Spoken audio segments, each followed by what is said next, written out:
Bonjour à tous et à toutes, bienvenue sur le Bon MJ. Ça fait un moment que j'avais pas fait de vidéo parce que c'est l'été, il fait trop chaud pour faire des vidéos. Et en plus, je fais pas beaucoup de jeux de rôle, je lis beaucoup par contre. Je lis pour préparer la rentrée, comme plein de gens, j'imagine, préparent leur petite rentrée rôliste, n'est-ce pas?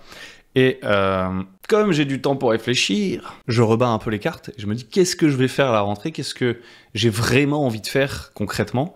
J'ai envie, pour changer, de jouer dans un setting existant, dans un truc que je sais que j'aime bien et dans un truc auquel j'ai pas joué depuis longtemps et qui est à l'origine de ma découverte finalement du jeu de rôle, c'est-à-dire Warhammer. Quand j'étais petit là, dans les années 2000, en primaire, on aimait bien le Seigneur des Anneaux et Warhammer, notamment parce que c'était la période, voilà, des figurines Warhammer.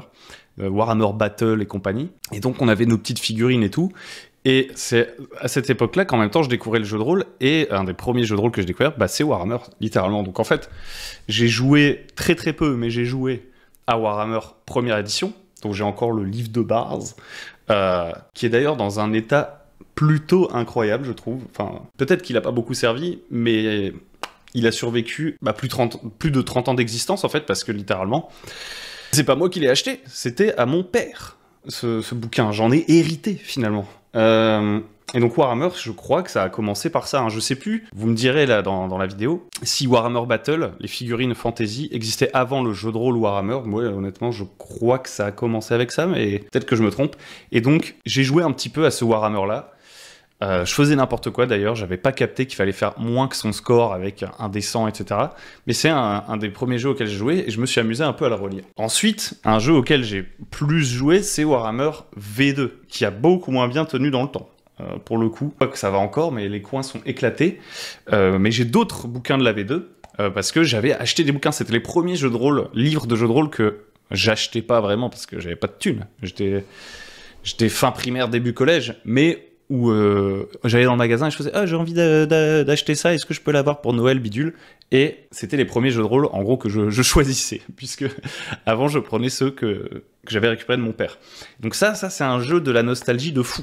Là, je l'ai déterré, je l'ai relu. Dans ma tête, c'était une purge. Je pense qu'en réalité, c'est un vieux jeu. Il y a plein de trucs un peu vieux, et il y a des mécaniques où, honnêtement, on se dit « C'est pas hyper efficace », mais c'est un jeu où il y a une Enfin, c'est incroyable. La quantité de matériel qu'il y a pour l'univers de Warhammer avec le temps qui est passé. Moi, j'ai vraiment Warhammer, pour moi, c'était Warhammer Total War. J'y touchais plus vraiment, je sais que j'aime bien. C'est une de mes premières sources d'inspiration, etc. Un des trucs qui a marqué mon enfance, en gros. Et donc, mon imaginaire. Mais voilà, j'ai pas suivi, je ne collectionne pas les figurines Warhammer.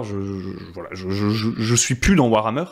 Mais revenir sur des PDF qu'on peut trouver sur Internet, dans les bouquins et tout, là, ça m'a réveillé un truc. Je me suis dit, pourquoi tu joues pas... Au lieu de créer tout le temps des univers, moi, mon problème, c'est que j'ai tout le temps envie de créer des nouveaux trucs.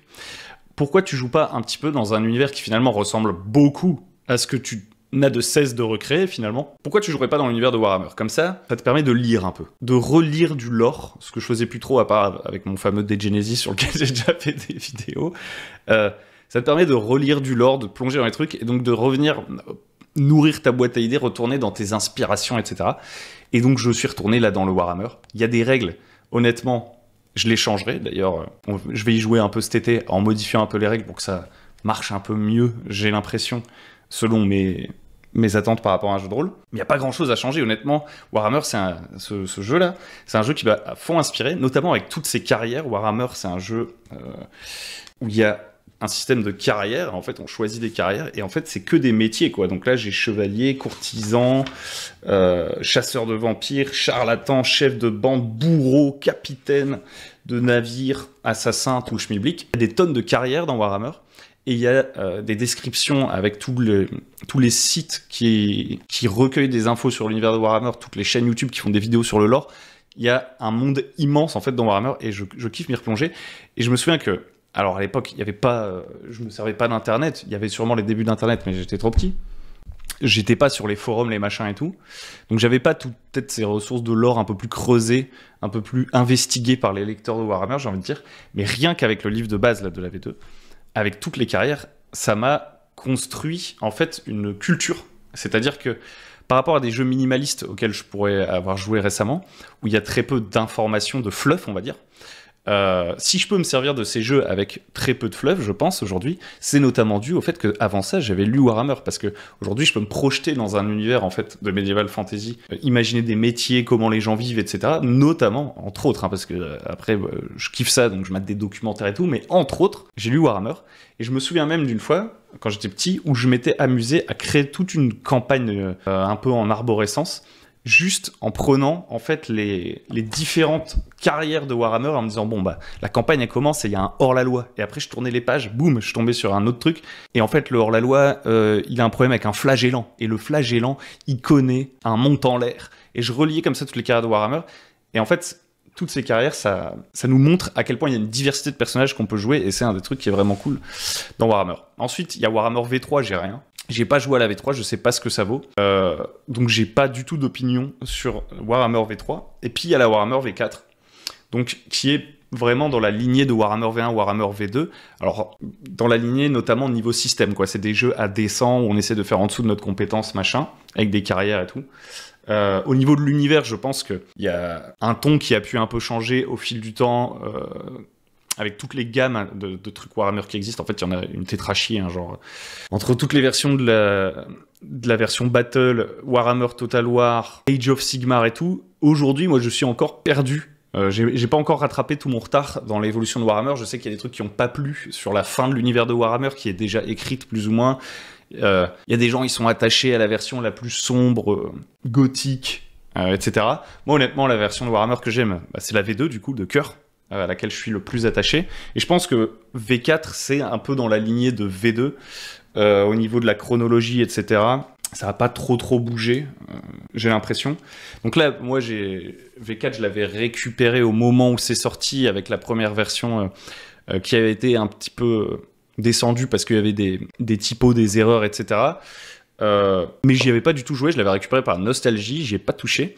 Là, je me suis mis à relire un peu V4. C'est pas forcément le genre de système dans lequel j'ai envie de me plonger, puisque j'en ai déjà parlé sur la chaîne, il y a un autre jeu qui ressemble, enfin qui a été inspiré en fait de Warhammer, c'est Brigandine. Brigandine, on pourrait dire que c'est une version rationalisée, peut-être un peu plus polish d'une certaine façon. En tout cas, plus simplifié et efficace, on va dire, que Warhammer en termes de système, pour jouer à peu près dans les mêmes ambiances. Mais Brigandine, ça n'a pas le même cachet, ça n'a pas la même texture que Warhammer. C'est pareil, c'est un peu de la Renaissance, etc. Mais l'univers un peu proposé par James Tornide, etc., je dirais qu'il est peut-être un peu plus médiéval que Warhammer, un peu moins fou que celui de Warhammer. C'est pas Warhammer. C'est un système qui permet de jouer à Warhammer avec très peu d'adaptation, mais c'est pas Warhammer, Brigandine. Moi, j'avais envie de jouer à Warhammer. Néanmoins, voilà, la V4, là, je remettais la main dessus. Et en fait, donc, elle a été améliorée de ce qu'en disent ceux qui y jouent, mais moi, personnellement, je suis pas forcément plus attaché que ça.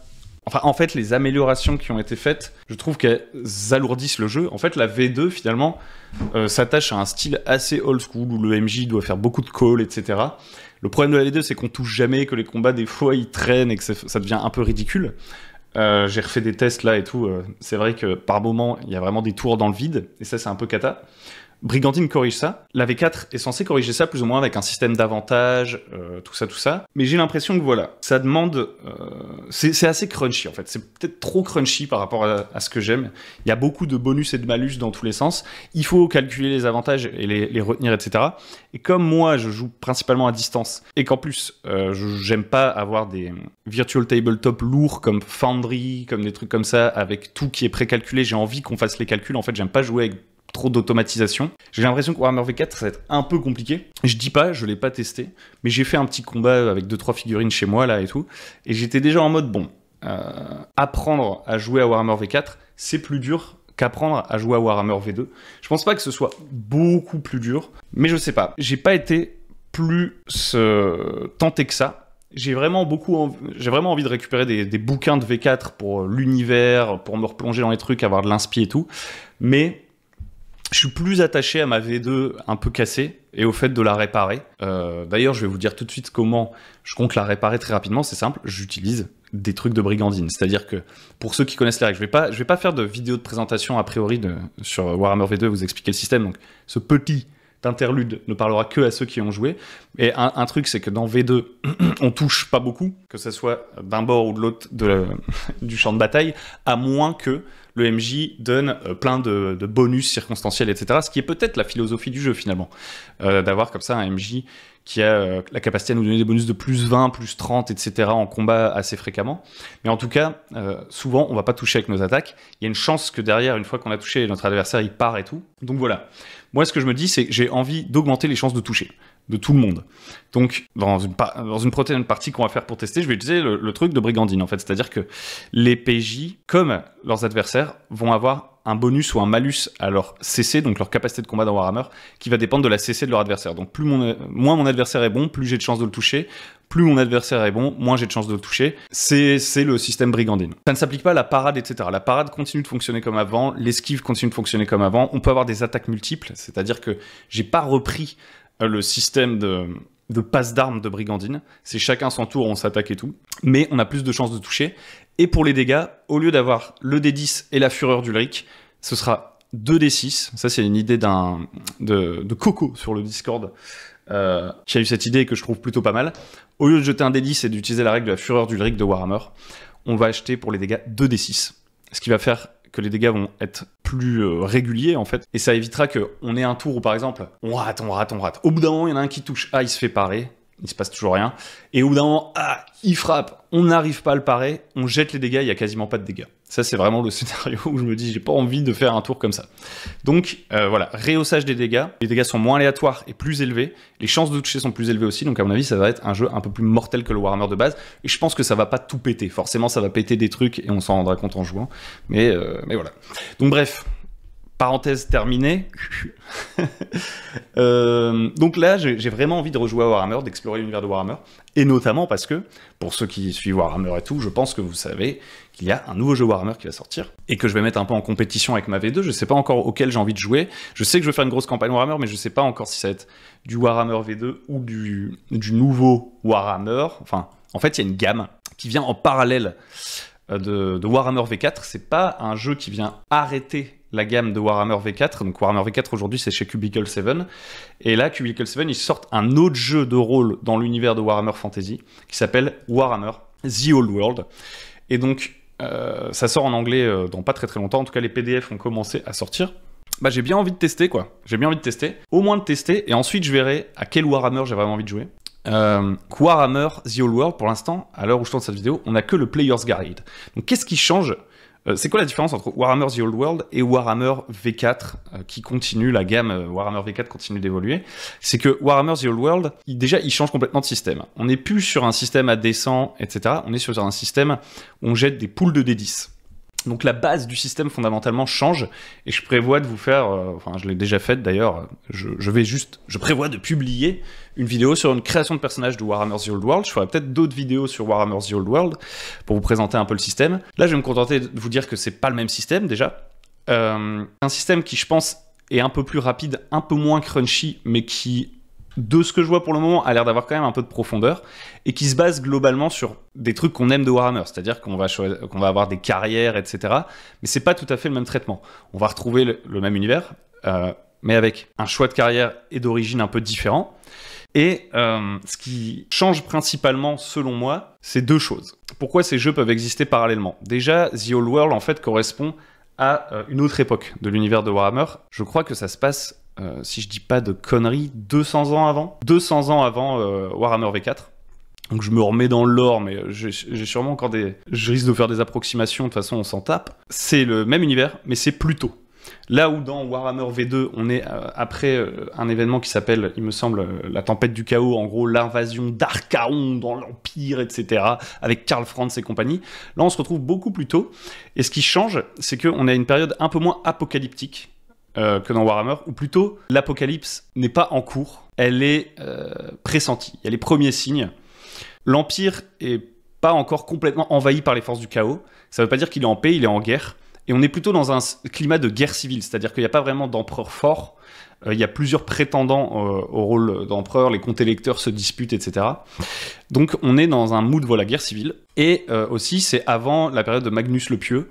Et donc ça veut dire que on n'a pas encore les collèges de magie. En gros, le pouvoir central est un peu moins puissant et la magie n'est pas encore légalisée, pour faire très simple. Et bien sûr, le contexte n'est pas le même, et ça correspond en fait à une autre branche du jeu battle des figurines. Donc ce développement de gamme en fait jeu de rôle, il est parallèle au développement de gamme wargame de The Old World. Donc ça c'est un changement, on va dire, dans le lore, mais je trouve qu'il y a aussi un changement dans l'approche que je trouve assez intéressant. Et en fait c'est plus ça, je pense que c'est ça le truc qui m'intéresse le plus. En dehors du système qui est différent, par curiosité que j'aime bien essayer les deux systèmes et voir lequel me plaît le plus, l'approche est pas la même, parce que c'est un jeu aussi où on va avoir peut-être un peu plus d'abstraction, ça je sais pas encore si ça me plaît vraiment, au niveau de comment on gère l'argent, etc. c'est moins complexe, peut-être que ça va pas me plaire, mais aussi on va avoir un jeu qui va être, j'ai l'impression, plus tourné vers le bac à sable, c'est-à-dire qu'en fait, Warhammer V1, V2, V3, V1 je sais pas trop honnêtement, mais V2, V3, les suppléments qui sortaient, alors il y avait des gros suppléments de contexte qui faisaient qu'un MJ qui s'en empare peut faire du bac à sable, tout ça, bien évidemment. Ces jeux n'empêchent pas le bac à sable, mais Warhammer V2, V4, en termes de modules, avait plutôt tendance à sortir des trucs relativement linéaires, notamment pour V2, ce qui peut être une force, mais qui, moi, m'ont créé mes premiers symptômes de dissonance cognitive quand je faisais du jeu de rôle quand j'étais petit, quoi. C'est-à-dire que quand j'essayais de faire jouer les scénars linéaires, je me sentais pas très à l'aise en tant que MJ. Je me souviens au tout début. Et donc je me souviens que je voulais pas faire jouer ces trucs, quoi. Donc naturellement, je tendais plutôt vers une sorte de bac à sable et un grand n'importe quoi parce qu'on était petit.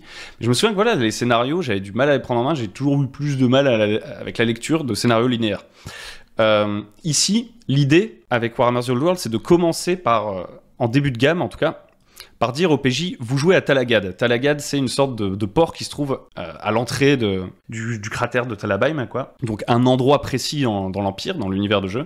Et de dire au PJ, voilà, vous vivez là, il y a une accroche au début, et ensuite, toute l'histoire tourne autour de la ville, et il n'y a pas de scénario. En fait, on va vous proposer plutôt un livre avec une carte relationnelle de différentes factions, et il n'y a pas de chapitres, etc. à suivre, tout ça. Donc une structure en fait finalement dans la présentation de la proposition qui n'est pas la même. On ne nous propose pas un scénario avec des livres qui sont chacun des chapitres, par exemple comme la campagne de l'ennemi intérieur, que je n'ai pas joué, laquelle certaines personnes sont fans. La structure de cette campagne mythique, elle est quand même en chapitres, c'est-à-dire que vous avez le livre 1, le livre 2, le livre 3, le livre 4, etc. etc. Là, l'idée, je pense, et là je joue vraiment à Damirma parce que je sais pas, mais ça va être de plutôt proposer des settings indépendants, c'est-à-dire que vous pouvez jouer une campagne à Talagad, voilà les factions de Talagad, voilà tous les trucs de Talagad, et il n'y a pas d'histoire préécrite. Il n'y a pas d'histoire préécrite, il y a des factions qui peuvent se taper entre elles et tout, et auxquelles les PJ vont devoir décider de se rattacher ou non. Et ce qui va rattacher les PJ ensemble, en fait, l'accroche, ça va être une sorte de présage sombre, un grim portent, c'est-à-dire qu'il va leur arriver un truc à la première session où ils vont voir quelque chose qu'ils n'auraient pas dû voir. Un ennemi, peut-être un culte du chaos, peut-être des hommes bêtes qui sont en train de se regrouper. Ils vont voir un truc, tous ensemble, et ça va lier leur destin, et c'est ça qui va les faire partir à l'aventure. Donc, dans la structure même du truc, il y a une approche plus bac à sable, où on commence par une sorte de scénario d'accroche, où on tombe dans l'intrigue, et ensuite on voit ce qui se passe. Là où, voilà, la présentation, par exemple, d'une campagne comme Les Cendres de Middenheim, les Voies de la Damnation, avec premier épisode, Les Cendres de Middenheim dans la V2, ça va être beaucoup plus, les PJ leur arrive ça, normalement ils devraient faire ça, et donc comme ils vont faire ça, ils vont aller là, etc. etc. Ça n'empêche pas le bac à sable.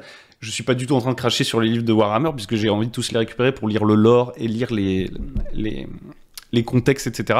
Mais on va dire dans l'intrigue, c'est assez linéaire, ça n'empêche pas de faire du bac à sable. À côté, à chaque fois, on a beaucoup d'infos, et c'est ça qui est cool. Par exemple, les Cendres de Middenheim dont je parlais plus tôt. Certes, il y a une intrigue linéaire qui doit se passer dans Middenheim, et si on veut jouer la campagne telle qu'elle est écrite, il faut apprendre par cœur, entre gros guillemets, cette campagne, et essayer de guider les PJ dedans. Bien sûr, un MJ un petit peu expérimenté, il va pas suivre à la lettre le truc et tout, mais c'est néanmoins comme ça que c'est écrit. Et à côté, dans les Cendres de Middenheim, on va avoir un truc sur la ville, les factions qui sont dans la ville et tout.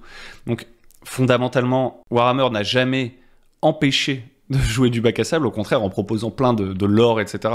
On a matière à le faire, mais dans la présentation de sa proposition et la structure qu'on propose, qu'on donne à lire, en fait, de campagne, etc. aux gens, c'était des choses assez linéaires. Ici, je pense. J'en ai pas encore la confirmation parce que je n'ai que le livre du joueur que je suis en train de scroller un peu de manière random. Je pense que ce ne sera pas ça. Ce sera une approche différente et j'ai envie de voir comment ça va être fait en fait.